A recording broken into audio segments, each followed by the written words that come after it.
बिहार के सरकारी विद्यालय से पढ़ाई करने वाले मिथिलेश कुमार तिवारी अब डीएसपी बन गए हैं।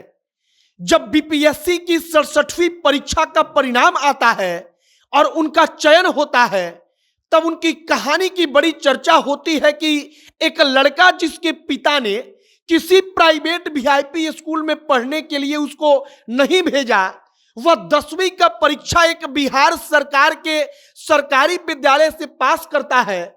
उसी सरकारी विद्यालय से 12वीं का परीक्षा पास करता है और इसके बाद कॉलेज में अपने ही जिले में एडमिशन लेता है। कोई वीआईपी कॉलेज या यूनिवर्सिटी नहीं होता। वह लड़का पढ़ाई करने के बाद बीपीएससी का परीक्षा देता है और पढ़ाई इतने शानदार तरीके से करता है कि दूसरी बार की परीक्षा देने के बाद वह डीएसपी बन जाता है। आगे आपको पश्चिम चंपारण के बगहा के एक गांव के रहने वाले मिथिलेश कुमार तिवारी की कहानी सुनाएंगे, जिनके पिता फॉरेस्ट गार्ड हैं लेकिन अब बेटा डीएसपी बन गया। बाकी नमस्कार, मेरा नाम है मोहित कुमार सिंह और आप जनता जंक्शन देख रहे हैं। यह वीडियो सेविका ऐप के द्वारा प्रायोजित है। अब सेविका ज्वेलर्स का ऐप क्या है इसको समझिए। बोरिंग रोड पर आपका पसंदीदा सोने चांदी हीरे का जो दुकान है सेविका ज्वेलर्स, अब उसका ऐप आ चुका है। आप ऐप जो है वो प्ले स्टोर पर और आईफोन स्टोर से डाउनलोड कर सकते हैं और वहां पर ऐप पर आपको लेटेस्ट गहनों का जो कलेक्शन होगा वह सब कुछ मिलेगा।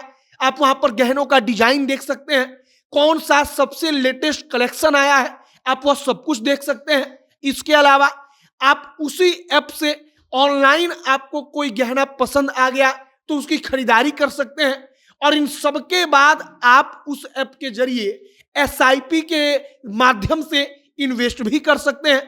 तो अभी प्ले स्टोर पर जाइए, सेविका ज्वेलर्स का जो ऐप है उसको डाउनलोड कीजिए और हम वापस आते हैं अपने खबर पर।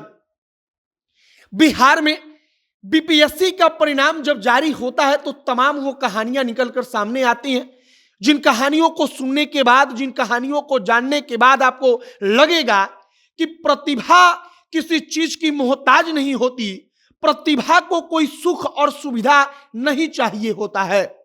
हम कहानी आपको मिथिलेश कुमार तिवारी की सुना रहे हैं।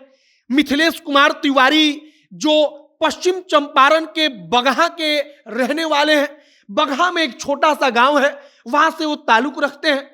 अब इनके पिता उत्तर प्रदेश में फॉरेस्ट गार्ड की नौकरी करते हैं, मतलब कि पिता फॉरेस्ट गार्ड में वन विभाग में गार्ड के पद पर तैनात हैं और बेटा अब डीएसपी बन चुका है।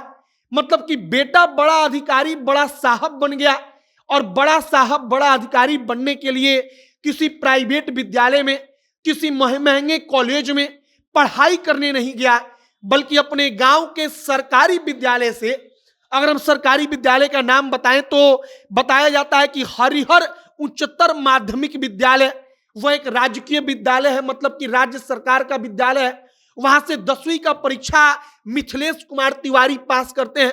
10वीं का परीक्षा पास करने के बाद मध्यम वर्गीय परिवार का लड़का वह नहीं सोच पाता, या उसके पिता जो वन विभाग में गार्ड के पद पर तैनात है वह नहीं सोच पाते कि अपने बेटे को हम किसी महंगे विद्यालय में पढ़ने के लिए भेजे। मसलन उसी सरकारी विद्यालय से फिर 11वीं और 12वीं की परीक्षा देनी पड़ती है, वहीं से पढ़ाई करनी पड़ती है और मिथिलेश तिवारी वहीं से पढ़ाई करते हैं। और इसके बाद उसी जिले का राम लखन सिंह यादव एक कॉलेज है, उस कॉलेज में जाते हैं, दाखिला लेते हैं, वहां से ग्रेजुएशन करते हैं और ग्रेजुएशन करने के बाद जो सिविल सर्विसेज की तैयारी होती है उस सिविल सर्विसेज की तैयारी में कूद पड़ते हैं। अब पहली बार परीक्षा देते हैं तो मन मुताबिक परिणाम नहीं आता। मन मुताबिक परिणाम नहीं आता तो लिहाजा खुद को उठाकर फिर से एक बार लगा देते हैं। दूसरी बार बीपीएससी की परीक्षा की तैयारी में लग जाते हैं। दूसरी बार जब परिणाम आता है तो उनका 37वां रैंक आता है पूरे बिहार में। बीपीएससी का परीक्षा जो होता है उस बीपीएससी के परीक्षा में टॉप 40 के अंदर इनका रैंक आता है, 37वां नंबर पर आते हैं और इसी के साथ पता चलता है कि अब मिथिलेश तिवारी डीएसपी बन गए। सबसे ज्यादा चर्चा होती है कि 10वीं की परीक्षा, 12वीं की परीक्षा और इसके बाद कॉलेज की पढ़ाई, मतलब कि ग्रेजुएशन, सब कुछ एक लड़का सरकारी विद्यालय से करता है, सरकारी कॉलेज से पढ़ता है, जिसके बारे में कहा जाता है कि सरकारी विद्यालय और सरकारी कॉलेज में पढ़ने वाले कहां कुछ कर पाते हैं। लेकिन सरकारी विद्यालय और सरकारी कॉलेज से पढ़कर मिथिलेश तिवारी जब डीएसपी बने तो इसकी चर्चा होने लगी। फिलहाल हमने पश्चिम चंपारण के इस बेटे की कहानी आप तक पहुंचा दी है। आपकी क्या इस पर राय है, कमेंट बॉक्स में लिखकर बताइएगा। कैमरे से विशाल खड़े हैं और मैं मोहित कुमार सिंह। बहुत बहुत धन्यवाद।